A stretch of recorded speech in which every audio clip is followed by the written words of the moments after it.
All right. So we're having a wonderful little discussion. I'm with Lauren and Renee. And Lauren and Renee, you have your own podcast and your own like show that you folks do. Introduce yourselves and let's learn a little bit about both of you, and then let's dive into some cool technology that I'm going to show you here as we go. Okay. Okay. So Go I'm for it. Lauren. Renee and I are sisters. We are the Biohacker Babes. That's our podcast, Biohacker Babes podcast. And we are practitioners. We grew up in a pretty health driven family. But we grew up in the 80s and the 90s and we're eating 90s food. But our dad, who we call the OG biohacker, had a lot of technology floating around the house. So we were exposed to PEMF, red light, some what we thought was really weird and crazy back then, very early on. So we've been around technology for a long time. We've each had our own health challenges. I'll let Renee share hers, but I went to college in New York to become a dancer, worked on Broadway for over 10 years. I still pop in sometimes. But I became a health practitioner from my own challenges with burnout and immune dysfunction. Just studied and really had a passion for learning about the body and how we heal on on a systems level. So here we are today. We have a shared podcast, and I see clients one on one virtually. I love that. Yeah. Yeah, actually I'll credit our dad. He's the one that first told us about the med bed. I think he's always ahead of the curve. Like Lauren said, in the 90s, we were using a lot of technology that he was actually importing from Europe at the time. You couldn't even get it in the US, but Tesla, Rife, Cyberscan, PEMF. So yeah, we've been around it a long time. And I think that's the beauty of biohacking is really actually combining two sides. So the technology that we have here in 2025, which is amazing, and I can't wait to see where it goes in the next 5 to 10 years, but combining that with ancestral wisdom. So I think our ancestors were really connected with nature. They were the OG biohackers, I guess, before dad, right? They were already grounding, they were optimizing circadian rhythm, they were fasting, they were doing sprints, right? They were doing these natural things that we kind of call the free biohacks today. So it's like, how can we take that, but use all this amazing technology to optimize our health? Because we are living in a pretty toxic soup right now. People are very stressed out. They're not sleeping. They're eating junk. So I think everyone needs to be biohacking to actually stay healthy in today's world. I love that. That is so true and that's so right on that they were the OGs of biohacking. Like that couldn't be more on point. And the thing is that I love is there's a lot of cool technology, a lot of quote unquote modern technology, but really if you go back and look at the past, it's been there the whole time, really. As we were talking before we Yeah. went live that the plasma systems, the dual tube plasma systems, are inscribed in hieroglyphics in ancient Egypt. So it's clear that they were using that stuff thousands of years ago. And indigenous Yeah. people, being able to steer plasma energy fields, aka storms and lightning and bringing rain, that's the real deal. I mean, they were really doing that because plasma energy fields, they were able to manipulate, move that around, and then indigenous people digging pits in the earth to lay down sick people and literally connect them with the earth for healing. And this was being done hundreds, if not even thousands of years ago. So you can't go to the future until you know the past. And if you know more about the past, you realize that everything is synergized in. And I love the term biohacking anyway, because the technology is secondary to accessing and using all the natural gifts that the body itself has. So when you're starting to give the body the nutrition and the exercise and all the things that it needs to perform and do well, then the technology is secondary and it's great and it's fun and it's cool. But I love just that getting into that whole biohacking category and then sort of cross mixing that with all these other things. And, we could get in and probably talk the rest of the show just about the ancients and the technology and the things that they had. It's kind of cool you actually brought up sprinting, um, Yeah. because the more we learn Yeah. about leg strength and all that other, we're learning that leg strength and the core in that area really is the key element that you're going to measure your longevity with, and you're going to measure the quality of life. We deal with a lot of people here that come in And over the years, there's a lot of older folks, and I've seen a lot of statistics, and you're probably aware that 30% of the people that fall and break their hip will never recover and never walk again. That's a staggering statistic. And Yeah. really what it is, it's the body losing muscle mass. And as the body loses muscle mass and leg strength, which gets back to sprinting or walking uphill on a treadmill or doing anything that's maintaining muscle mass, once the muscle goes, then the bone density is no longer needed. And then the whole thing's caving in, and then everything just becomes brittle. And so, the goal is to cross the finish line and finish out your life strong, in good shape, physically fit as best to your ability. But one of the things, and I'm sure you've seen it, are some of these people that are just jacked and in great shape in their 70s and 80s. And, I've seen older women like in their 80s doing upside down push-ups and all kinds of stuff. So, I think that at some level, it's maintaining a strong mind, because strong mind kind of equals strong body at some point. And we can't let this age thing be some kind of a roadblock that somehow preventing us from maintaining some type of, physical regimen of whatever's possible for each individual person. But I think that's a really big part of even getting into technology, is talking about what we can do first for the machine of the body itself, and making sure that that's in peak, peak performance and peak condition. Yeah. Yeah. You just made so many great points. I think one, the mindset, the longevity mindset, it starts here. But then you're right, we have to stay active. And I'm glad you shared the statistic about people falling, because I think number one is you have to think of muscle as your longevity organ, as Dr. Gabrielle Lyon says. If we can keep our muscle strength, we can prevent the falls from happening. But then we also have to work on bone density, bone quality, which we can do through obviously the basics, nutrition and exercise, but we can bring in technology.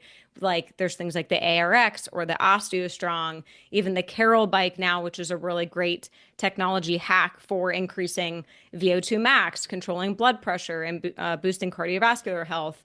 Like there's a lot of hacks we can bring in. So there's no longer the excuse of, I don't have time to exercise for my longevity. We can bring the tech in to save time. Mm-hmm.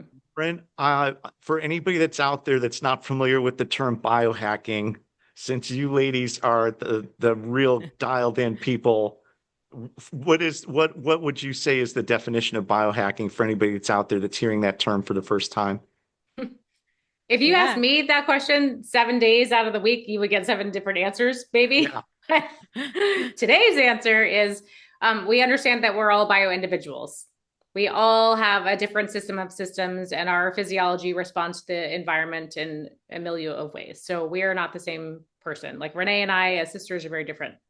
So that we know that for good health span and good epigenetic expression, we really have to get to know what our physiology needs. So in my opinion, biohacking is doing anything that is going to upgrade or elevate your own genetic potential, really honoring and respecting your own physiology.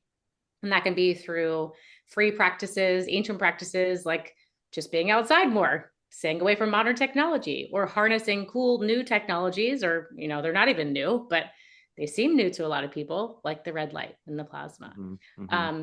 So in a lot of ways that does create efficiency. Like Renee said, there are ways that we can get more time back in our day. So there's a category of biohacking that creates efficiency. But I would say in general, it's just becoming the greatest version and potential of ourselves. Yeah. Renee? Yeah. Yeah. And so ditto to everything she said, but I think what's interesting is the term actually came out of Silicon Valley, because there were computer hackers that thought, hey, can we hack the human body the way we can hack a computer? So, and that's, I know some people don't like the word hacking. It can seem a little intense, but really, if you look at your body almost like a computer software, where you're trying different things and seeing what's really pulling the lever. Yeah, Lauren and I, we need to eat slightly different diets. Our sleep looks different. Our biohacks look different. But it's figuring out what your physiology needs the most to be optimized. So there might be a biohack that it takes an hour a day and you don't feel any different. Maybe not worth it.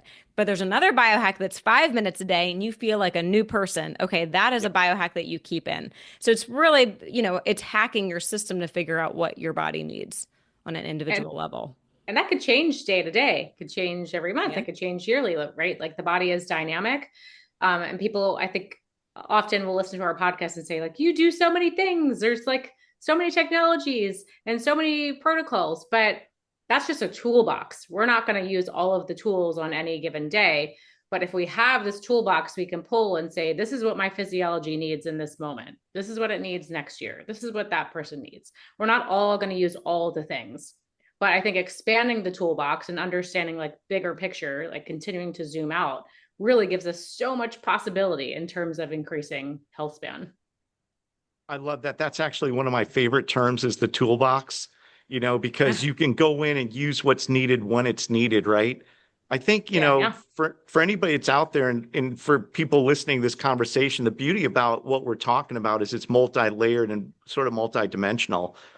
Biohacking gets into physical exercise, gets into breathing, gets into nutrition, gets into a lot of different things. But, like you said, each one of those is a different tool. So, I just got a crash course or an updated course on something like spirulina, which I used to just crush spirulina. And then I got away from it for a while. And I'm not really sure why I did. And then I'm watching, bouncing through, and I get like this 30-minute just information packed video about spirulina. I'm like, I'm going right to my cupboard and pulling out that spirulina that I haven't had in probably 2 months. And I'm getting back into that. I had to kind of get like a wake up call to say, this is exactly what you need to be doing. And this, like, you need to circle back in and just kind of get back to it. It's interesting because you get all this knowledge, right? And you have all this information, but then there comes that part of it where it's like, yeah, but now I've actually got to implement that into my lifestyle and actually start using it and start doing it, I find and I catch myself. So whenever I'm saying things, I'm actually many times talking to myself. It's like, enough. You've heard enough. You don't need to listen to that again. You need to actually start practicing what they're talking about and stop this like overload of information. Keep it simple and just pick up on something and actually follow through and do it, right? Yeah, the integration is the most important. And I love what you said. Like things are going to fall out of like our purview sometimes. Renee talks about this, like the red Ferrari, like when you see it everywhere, but sometimes you're just like not seeing it because you're focused on something else. Yeah. And I think that's okay. I think things come back into our vision when we need them. But it's true. If you're not integrating, then you're not going to know, is this actually moving the needle? Is that actually making me feel better? And some things just aren't going to be for you. As you were talking, I was envisioning this analogy, like for a recommendation for electrolytes I give to clients is put like a pinch of sea salt in water, shake it so it becomes homogenized. Some of it's going to settle to the bottom and you're not going to drink that part. We're going to integrate what was actually working and homogenized into the water. And then, we slough off the rest. Not everything is for us. And I think that's okay. Yeah. And tracking. I think tracking is a huge part of biohacking too. Like, is it working? Right? You don't want to just add all these things in and you're just wasting time not knowing if it's working. So I think in all biohackers, we struggle with wanting to add in 10 new supplements and 5 new gadgets at one time, but you got to try one thing and really measure it. And whether that's through blood work or heart rate variability or sleep statistics, however you want to measure it, but pick one thing and really track, is it moving the needle for you? And if it's not, like Lauren said, that maybe will just fall off. But then once you really are figuring out what makes you feel better, it's so much easier to implement into your routine because you're like, well, I can't live without that biohack anymore. I feel like Superwoman when I do it. Versus if you're just doing something to check it off the list and you don't feel a difference, it's going to be hard to keep, regular with that. It is. Yeah. And, and I one of the things that biohacking also kind of coincides with or is very synonymous with is anti-aging, right? So you hear anti-aging, biohacking, those terms kind of sometimes mix. And people always come to me and say, I want to go back 20 years in time. I want to go back, this. And my response to that is almost always, okay, here's what you're going to do. You're going to start doing your breathing techniques. You're going to start working out. You're going to start eating right because theoretically, if you do the right things, and I talk about this on shows sometimes, you have a chronological age and you have a biological age, right? So your chronological age is the age that's on your driver's license. You get, that age assigned to you at the time of birth, but you can easily get your test done and they can say, wow, you're 50, but you've got the body of a 35-year-old. I'm 59. And so they can say, wow, you're 59, but you got the body of a 45-year-old. But it can be the opposite as well, right? So if Oh you're yeah. like I say, if you're sitting home eating Cheetos and drinking, Coca-Cola or anything else, it's not really ideal. You can be 59 and have an 80-year-old or a 75-year-old body. And so I always go to that first because there's no shortcuts in any of this, right? The whole thing is by putting in the work and putting in the time and building that, like that inner strength, that mental, what I call fortitude, where you've earned the ability, you've earned the right to look in the mirror and look good. You've earned the right to say, wow, I'm in my late 50s or 60s or 70s, whatever it is, and I'm still in great shape and I'm ripped and, all the other. That's not, the cheap and easy way out is say, I'm going to go jump in a box and have the box reverse me back, right? But Yeah. the thing of Yeah. it is, it's like, okay, now it just did that, and now you're back to that routine again. And how many times do you go through that cycle before you're like, hey, you know what? Your quality of life is not good because you're not doing the work. You're not going out there and making it happen. And there's something about that, when you get to the ancients, and I think about well, I think about samurai, but I always go back to 300 and the Spartans and all these really intense, like civilizations that were really smart, really fit, in Greece, all these statues, these people that are just in really peak physical condition. They clearly took that very serious. And, in this day and age, that is the med bed. The med bed is drinking the spirulina, is grounding, is exercising, it's doing all those different things. And so as much as I love the technology, I really don't like to give people an easy way out and say, oh yeah, that's what you need to do, because we see, and I talk to a lot of people on a daily basis that are that might not ever have the physical capacity to do a lot of those things. So if you're a person watching this podcast and you can get out and walk and you've got a sore knee or you've got these things, you have to push through and do what you can do with what you've been given, if whatever that may be. And you always have to be grateful. You have to be grateful for whatever it is that you've got, whatever capacity it is.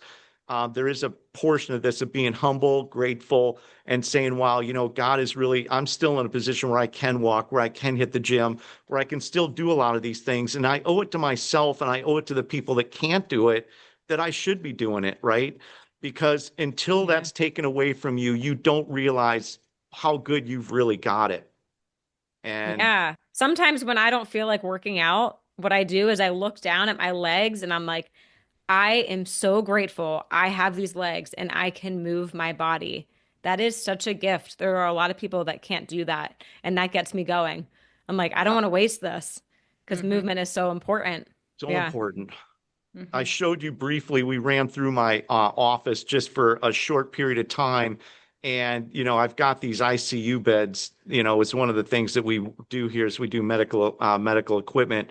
And those people that get those ICU beds, those are the most intense beds. They're paraplegic, quadriplegic.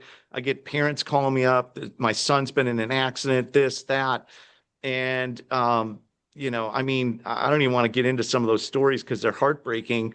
But it's very easy to take everything for granted. One of the things that I love to do that I think is really important that I found myself doing in the last couple months is just sitting down and getting myself into the very present moment of where we're at right now. So I'll say, okay, right now I'm just super grateful. I got Lauren on the left, I got Renee on the right. I'm with like-minded people. I'm able to share great information. I'm learning from both of you. And I'm grateful that I've got a place to sit down. I'm grateful that I've got a computer, and I'm grateful, for all these different things in the present moment. I'm not looking for something next week, next month.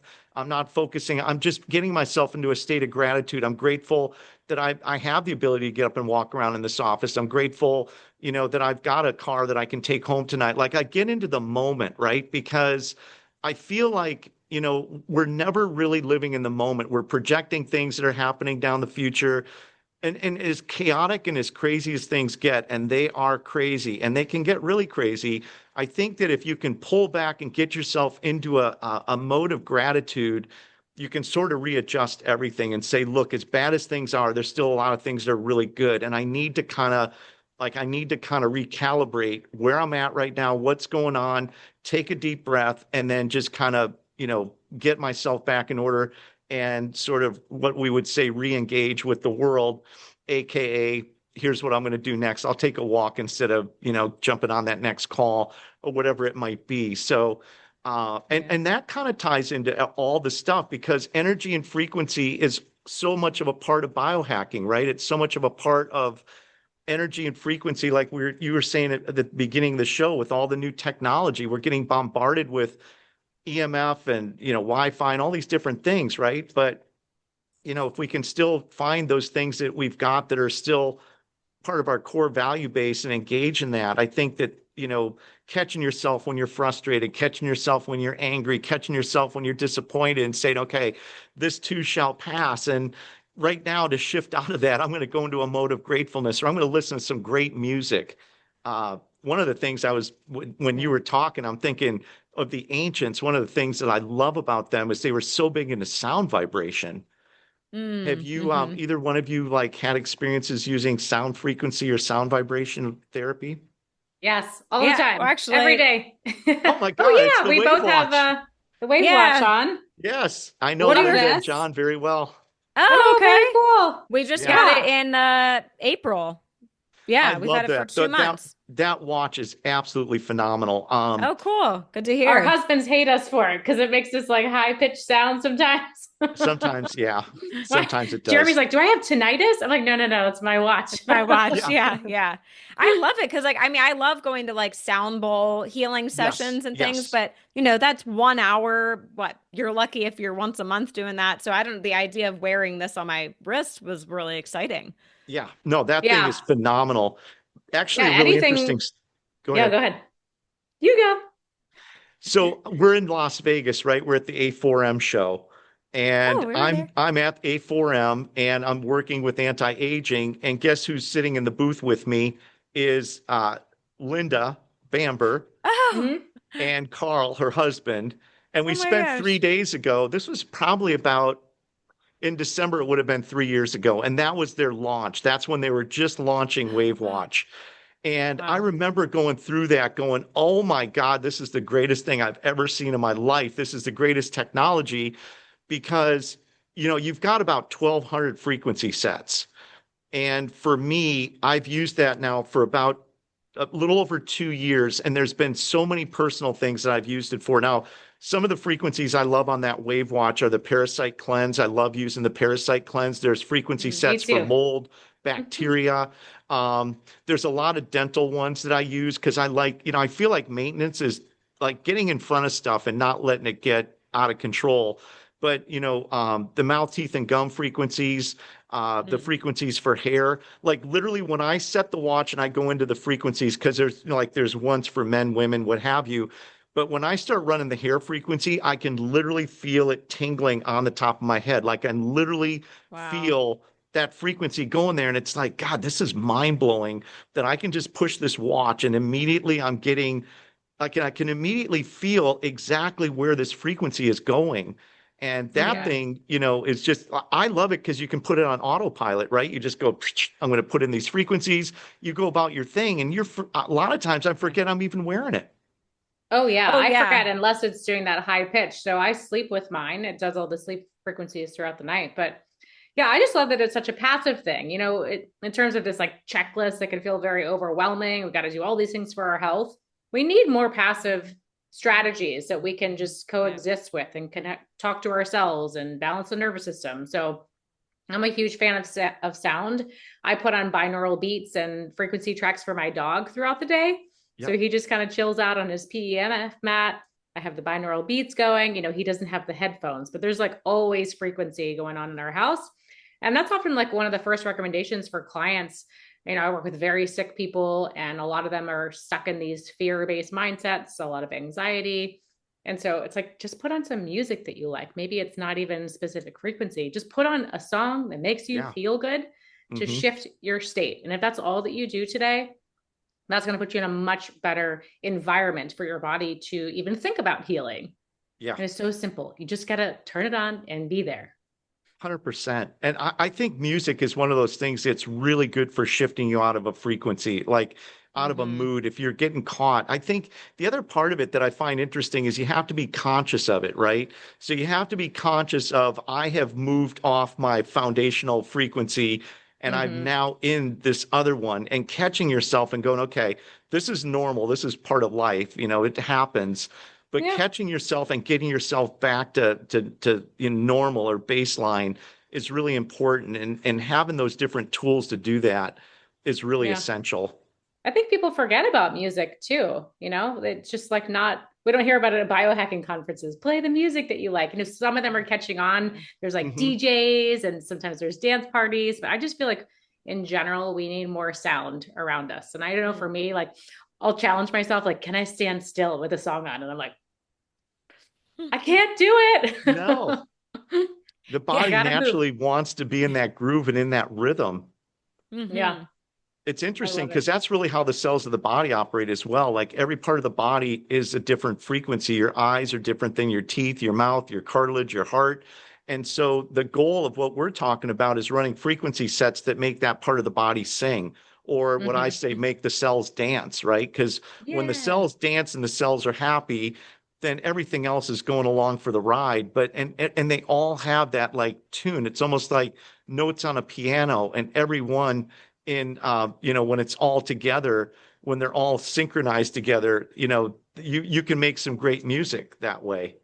Yeah, you don't want to be a Yeah. piano that's out of tune. You got to do the maintenance to make sure it keeps playing good music and we're in harmony. That's what the cells are doing, being in harmony or coherence, you Yeah. could say. That's right. It's actually a great Yeah. analogy too, is we're keeping the body in tune, just like you would keep the notes of a piano in tune. Hmm. Yeah. That is cool. I love that. That's also why I love PEMF. That's a technology I use every day because, again, you're helping the cells do their job better. So everything else that you're doing is going to work better if you incorporate that. Hmm. Hmm. And it's interesting because we talk med beds, right? We were talking about this before we went on. And medbed technology is nothing more than energy and frequency based technology. And Hmm. it's a very general term. What is a med bed? Everybody's talking about med beds, and but I always say it's kind of like looking under the hood of a car. It's like, what are you running down there? You got a Ferrari engine, or you got a Pinto, or whatever it is, but you've got red light technology, PEMF, you have sound frequency, you have vibration, you have plasma energy. There's so many different types of things. Many times the med bed pods, like even the one behind us, there might be multiple technologies being run simultaneously. One of the coolest quote unquote med beds out there is what they call a theta chamber. It's made out of Utah. And that's really something that spins. It also gives you chromotherapy, light therapy, and it's sound therapy as well. But what it does is it rewires the brain and gets you into theta state and gets you out of depression. And it's really, really good for helping with alcoholism or chemical abuse of some type. And so what it Hmm. does, it gives you the ecstasy or the feeling that you get, when you're finding other ways to kind of give the body fun receptors or whatever.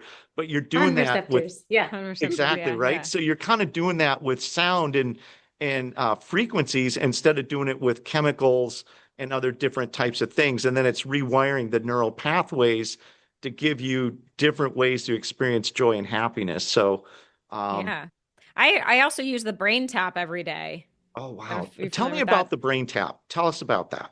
I love it. I have used it almost every day for like 6 years. It's It's amazing. crazy. It's crazy. It's definitely like my number one biohack like I was talking about before, when you feel something make a difference, you do it. And that's the brain tap for me.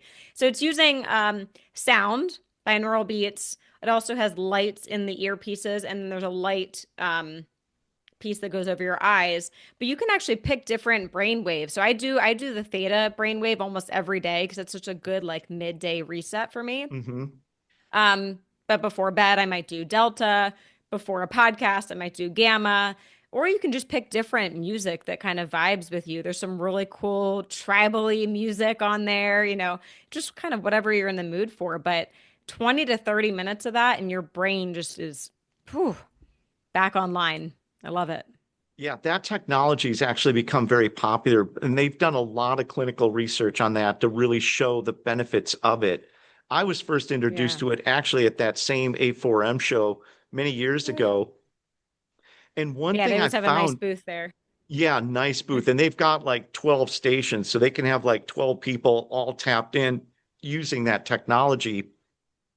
The Yeah. interesting thing about the Brain Tap is that they sponsored a study showing that if you were grounded while you were using the brain technology, and being grounded actually enhanced the results that you were getting from using the Brain Tap. And so with one of the businesses, anti-aging, that we work with, it's really foremost known for grounding technology. Those two really formed a really tight relationship. So they started getting all these stations with people being grounded. And then I get back to grounded, and that circles back to where we started, which is with, the ancients being the real masters of biohacking, because grounding, as simple as it sounds, is so absolutely profound on what it does for the body and your overall health. Do you have any experiences or any stories you want to share about grounding?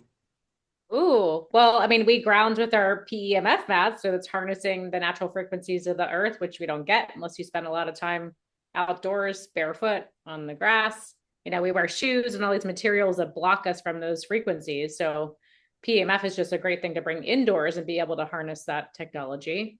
But I think everyone has felt better at some point in their life, experience like what it feels like to have your feet on the earth or at the beach.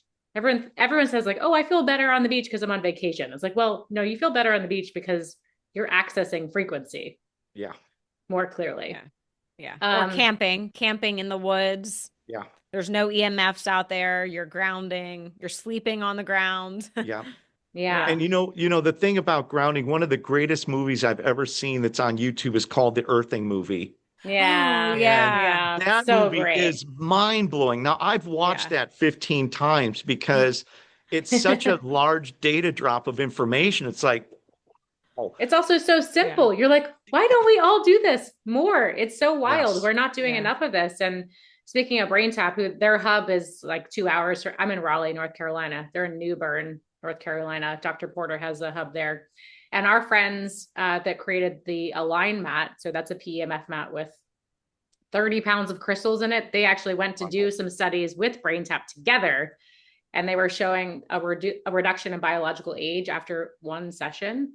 So Yeah. just the power to the cells. And, I work in cellular detox. I do detox with clients, and they take a lot of nutraceuticals to help get their cells healthy, repair the cell membrane. But you can do that with grounding in these technologies like that. Mhm. It's so crazy. So crazy. Yeah. And Yeah. with that We're not movie, crazy at all. well, Yeah. well, the funny thing is, it's like, Yeah. are we crazy or is the rest of the world crazy for not doing it? That's the thing, Yeah. right? Yeah. Exactly. Yeah. And the sad part is, it's just the lack of knowledge, the lack of information that the general public has. And I remember when I first saw that, and I'm thinking to myself, how is it possible that I don't know anything about this? And I know I'm older than you ladies, but when you hear grounding and earthing, the first thing you're thinking is Woodstock. You're thinking Yeah. hippies and I wish I was tie around. dyes and the I mean, I Grateful got a Dead. Burning Man. That might be the modern day version. It Maybe. is the modern day version for sure. But then you're looking at it going, but man, but once again, they were so far advanced. Like, there is so much science behind it. Number one, our brain waves run on the Schumann resonance, which is the earth frequency. So getting into the Schumann frequency it's scientifically supported by 21 different studies that it gives you up to 20% deeper REM sleep. And deeper REM sleep then is a 20% up to 25% reduction in anxiety and stress and depression. And then it declusters the red blood cells, so it lowers your blood viscosity. But the most important thing that it also does is it neutralizes free radicals, right? So it neutralizes the cells that are causing inflammation. And then the facts are that 8 out of 10 people on the planet are dropping over dead from some type of inflammation related disease. So something as simple as connecting to the earth, bringing the earth's energy into your body, the electrons, neutralizing that and getting all that into your body. And in the movie, the thing that they say, which is a phrase that I like to repeat, is that the earth is a big battery and we're electrical creatures. And we need to just plug our bodies into the big battery that is Mother Earth and charge. I mean, it's really that simple. That is the ultimate med bed, right? That is the med bed that God has given us that we should be laying on, sleeping on, touching. And it's so funny because so many times I listen to people and they'll say, oh, I remember when I was a little kid, we'd run around barefoot. It's like, go back to that place in your life. I don't care how old you are. In your mind, in your body and spirit, go back to being that little kid again. Go back to being barefoot. Go back to run around in the backyard and being that person. Get out of the box that you were put into mentally and break out of it and go back to that place where life was fun and free and you were barefoot and having a good time and dancing and singing and maybe not throwing sand or Gabby mud at each other. knees. Yeah, I love that. Yeah, I we all think need that's more of that. always the goal, is to get back into nature and be mobile and have the energy capacity to do that. But, with very ill individuals, it's hard for them to go outside. They don't have the energy to, or maybe the sun is very triggering with an autoimmune or like an MCAS situation. So harnessing technologies from nature into something like a med bed or, isolated PEMF red light really, I think, moves the needle for these people that can't access that more easily. 100%. But I do think that's the end stage goal, is like, can we just get back to playing and running and being in the sun? Right. Getting back to that spiritual place where everything is possible and it's all about having fun and, being in that vibration where it's all about fun and make believe and anything you can believe, you can conceive and achieve, right? Oh, yeah. Love that. Because that really is the reality. I don't know if you're familiar with the guy named Tom Kieran. He's got a podcast called Be Something Wonderful, but it's all about Neville Goddard, Louis Hay, Proctor, Napoleon Hill. He's studied all these people, and whatever the mind can believe and conceive, but there's no difference between reality and imagination. It's all the same thing. And so when you understand that you're basically controlling your reality and you're programming it and you're in control of your own destiny, then that is the reality that you need to create. And you need to create it like it is reality and like it's there. One of his favorite sayings, Neville Goddard, he said, if you could believe that you can do anything as much as you believe that if you fell off a building, you'd break your legs, and you had that kind of core belief that you could also create and manifest a reality that's amazing, and you believed it as much as you did, because clearly nobody's jumping off buildings, but you kind of know, hey, if I jump off, I'm probably going to hurt myself. But if you had the same faith to say, I also know that if I can live as if this is reality and I can be in that place, I can honestly create it and bring it and actually manifest it.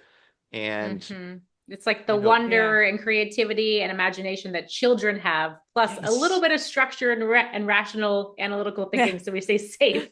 Like, how do we get the best of both worlds? Exactly. The more we get into technology, the more you break away from it, because you realize that with all the gifts and the abilities that we've got, if we could just focus on those and tap into the gifts that we've been given as human beings and get back to those and understand what we've got, we are our own medbed in a very much of a sense. We have the ability to, with Dr. Joe Dispenza, I'm sure, kind of familiar with his story, breaking his back, being told he'll never walk again. But he never bought into that. That was their story. That was never his story. His story was, I will walk again and I am going to walk again. And now, he's very good at explaining how the science of controlling your mind and sending that information and telling the cells what they're going to need to do can overcome just about any, diagnosis that says, no, you can't have it happen. Mm-hmm. Yeah. Yeah. We just had a podcast guest yesterday who had, a gazillion diagnoses. And then she had one practitioner say, you don't have this. And suddenly her mindset shifted into, oh, I don't. So I'm going to stop believing that. And that's when she really kind of took a right turn. Mm-hmm. I see that left and right with people that I work with.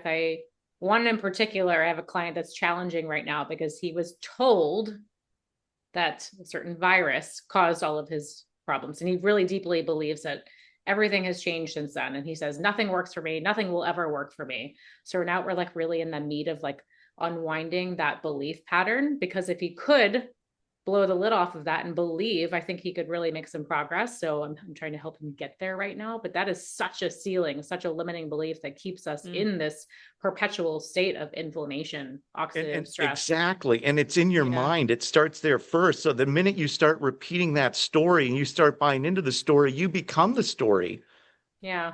And not that these stressors are not real. They are. They are attacking our systems or interference fields for our cells to be healthy and for the body to do what it needs to be. But it does start in the mind to be able to even start shifting out of that state. And start visioning yourself as already healed, envisioning yourself as back to that person with health, and envisioning that is the reality that you're going to start living in again, and letting it know that we are going to overcome this. And, for all the stories that are bad, there's as many miracles, right? And where do these miracles come from? And what is the common thing that we see with all these miracles was the shift in mindset, the shift in the mind saying that, no, this is possible. It's actually very interesting to me because, I get a lot of people that come in here and a lot of these people are really messed up, right? They ALS, whatever. And I don't know if you're familiar with Anthony William, medical medium. Oh yeah. I love that I've guy. read I three of his love him. books. I've got almost every one of his books, but I really get a lot out of listening to him because I'm a good listener probably than I am a better reader. But, Anthony really breaks down exactly what's going on. And a lot of this stuff can be broken down and say, okay, it's heavy metal detox. We're going to do this, that. He's really good at that. And he's really good at giving you a very clear roadmap of what's going on and how we're going to navigate through this. And even with a lot of people that I give that information to, I'll say, well, this is kind of what we're looking at. And this is a lot of the information that's coming out about this. A lot of people are still dialed into this is my reality and this is going to be the outcome. And anything that's outside of this is not reality. And they're not open to it. They will not listen to it. And it's like, gosh, but if you could just pick up on this and just do one little pivot and one shift or just integrate something, there is hope, right? And you really can't get to the wonderland of reality of where you want to go if you're already dialed in. If you've lost hope and you've given up on anything being possible, and it's to me, it's like I live in a world where all things are possible, infinite miracles, infinite possibilities, and boom, with the click of a finger, anything and everything is possible. And in that world, you can create it. But when you've lost that and you're in the world where this is the only, and you've accepted this is the outcome, and you've lost hope and you've given up, I don't think there's any technology I have that can fix that. Like that is to me, when that part of it has shut down, it's like, I do everything I can. All I need is one little crack of light to come into the darkness. I don't care if it's the smallest ray of light to break into the darkness. If I can get one ray of light in there, I can get a flashlight, and then I can get daylight, and then I can get sunlight, and then I can get them out into a place where they can see everything around them and then see that all these things are possible. But if I can't break through and get that glimmer of hope and that one ray of light into their body and try to somehow give them some type of inspiration, it's like, God, I'm doing everything I can. Sometimes the hardest part is accepting that, maybe maybe that's, maybe they're like I feel like always that I can overcome anything and everything, that there's not anybody that I can't help. There's nothing that I can't do to help somebody. But I will say that it's frustrating when you can't break through that and you've done everything you can. It's like, God, and they're just not ready. It's not like you're going to beat them and fight them and argue and debate. I'm not ever doing that. I'm always coming with love and compassion. And I'm always saying, man, I hope you just grab my hand and just please let me pull you out of the quicksand, because I know that if I get you on solid ground, anything and everything's possible. And sometimes it's very frustrating if you're not able to, to break through. And some people, maybe Yeah. they're just not ready. I don't know what your experience with that is. Yeah, I think you're right. If they're not ready, there's only so much you can do. I all of this has been making me think about this really cool study where they took two groups of people. One group thought they were very lucky. They considered themselves lucky people, and the other group considered themselves unlucky. And they followed them for several years. And the unlucky people, tragic things happened, accidents, job losses, divorces, health problems. The lucky group, better jobs, new marriages, babies, I don't know, all the things, won the lottery. And it all came down to their mindset of Yeah. thinking. I mean, luck and unluck, that's just one way of saying everything you were just saying. Like whether you believe things are possible, it changes everything. But yeah, Yeah. I think that's the hardest thing with clients is if they don't want to get better, it's really hard. It's It really is. challenging. Yeah. Lauren, do you have any experiences with that?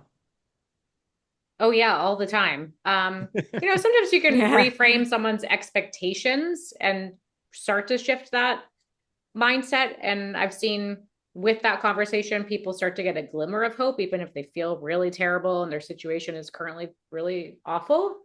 But you can only lead a horse to water, right? We've all heard that saying. So we can educate and empower people all day long, but some people have to get to that breaking point or that point where there's just like no other possibility before they really want to change. I don't think that we can convince people to change, and it's not really our job to make people want to change, but we're here to guide and, again, educate, empower, inspire. That's just it. You can't necessarily get them to change, but you can shower them with love and compassion Yeah. and try to Yep. give them that, Yeah. right? That's the one Yeah. gift, because, I think when it's all said and done, as spiritual beings, it's so easy to say I'm this, I'm that. But if you can be the person that just showers with compassion and love and tries to not be the person that's judging, try to be the person that says, look, regardless of what you think or whether you shift out of it, I'm still going to love you for who you are. And I'm still going to respect and honor you because you're somebody's daughter, father, mother, brother, and when it's all said and done, we're here for each other. And I think, that's probably the underlying message that's most important in this day and age that we're in. We're getting a lot of programming that's separating us from each other. But I think when we look at what we all have together, that we're all similar. One last story, and then I'm going to give you each a final word here, because I know, Lauren, that we're getting to the top of the hour. The greatest moment in my life, one of my greatest, most profound moments, is sitting at Disneyland with my goddaughter. She was probably about 7 or 8, with her mom, her granddaughter, her grandmother, mom. And we're sitting there and we're taking a break, right? We're running around, we're having fun at Disneyland. We're in Orange County. And I'm sitting down and we're kind of hanging out, getting a minute to relax. And I'm looking around and I see an Indian family next to us with their kids. And I see a Middle Eastern family and a Black family. And I'm looking, I'm going, wow, we've got every demographic here at Disneyland right now. And I said, but the most beautiful thing is we all have so much in common. All we really want is what's best for our kids. We want to give them a really good life. We all have so much in common. We're all here today for these little people and trying to give them this great life. And so I found that to be such a profound moment, because as much as we try to think that everybody's different and separate, when you look at what we all have in common, it's very, very, very profound. And it's much greater than anything that we have that's different. And so I think embracing that and finding the common things with all of us is really, that's true medbed technology right there. I think that's like the medbed for the brain. Yeah, I love that. That's beautiful. That's beautiful. Yeah. Love the Yeah. Disney reference. Always. So, ladies, this has been Yeah. absolutely awesome. I'd like to, Lauren, get a last word from you and then Renee, and then I'd like to get all your contact information for everybody so that they can follow, pick up, and get with you, ladies. You're absolutely phenomenal. I've had a blast hanging out with you today. We will definitely have to get back together soon. And you are relatively close to me, so don't forget you need to come visit me here in Richmond. I would love that. Yes. Yeah. So, This has been Lauren, Yeah. last awesome. words. Oh, last Yeah. words. Well, something we didn't talk too much about, but this is my love language is movement, exercise, dancing, moving the body. That's how I've always expressed myself. Um, I just did a webinar this morning for a population that ranges from like optimized to pretty sick. And I think I really like reframing this idea that of we don't have to necessarily exercise, but if we can start to talk about the language of movement, which is really just a change in the position or the posture of your body, we get so many benefits to our mental health, to our lymphatic system, to our glucose regulation, our metabolism. And if you are feeling like you don't have hope, if you're feeling like you don't know what the next thing is, just choose 1 minute of any way that you can move your body. And that could just be like stretching your arms over your head and trying to touch your toes. Boom, that's it. If you can just choose that simple movement, you could awaken maybe that glimmer of hope, or you could start to feel like, oh, I have a little bit more energy. And that may be the gateway or the door opening to more opportunities. So I just love like to that. share that because I love movement. Like I feel so good. I'm addicted to it, but I know most Yeah. people aren't. So like, how do Yeah. we get that door to open to get you understanding how good you could feel if you start moving more? Beautiful, beautiful. Renee, any last words? Yeah. Maybe just like one final piece of advice is to find 1 minute today to be quiet and present. Sean, you talked about, being present, and I'm guilty of it. I'm a, forward future thinker. It's very easy to get wrapped up into that in today's crazy world, but just 1 minute, close your eyes, maybe even no music. I know music has its benefits, but no input. Because Mhm. it's amazing how much input we are just always taking on, and our nervous system is reacting every time that happens. So just 1 minute, close your eyes, be really present. I Don't think love about what that. you're making for I dinner. love that. So, ladies, where can we find you? Where's your podcast? What's your website address? Yeah, website is thebiohackerbabes.com. We do have a free guide on there all about optimizing your circadian rhythm, which is a really fun thing we like to talk about. And the podcast is The Biohacker Babes on Apple, Spotify, YouTube, most of the places. Overcast, Stitcher, all the things. Yeah. Yeah. I And then love that. Instagram, we're really active on biohacker_babes. So I people can love reach out that. to us there. I love it. Well, Yeah. ladies, thank you so much for your time today. It's been an absolute blast hanging out with you. I will get this up and running, get your information Great. out there. I can't wait to catch up with you again soon. Thank you Thanks, so much. Sean. We had a This Thank was you. blast. Take care. awesome. Have a great weekend. Bye. Thank you. Bye-bye.